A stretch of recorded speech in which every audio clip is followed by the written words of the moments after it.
கருணக்கிழங்கு புளிக்குழம்பு செய்ய போகிறேன் கைஸ். அதுக்கு தேவையான வெங்காயம், தக்காளி, பச்சை மிளகாய் நறுக்கி வச்சுருக்கிறேன்.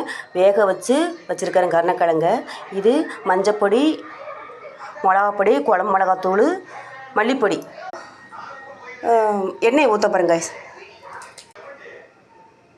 வெங்காயம் போடுறேன் கைஸ். எண்ணெய் சூடாகிடுச்சு. வெங்காயம் வதக்க போகிறேன் கைஸ்.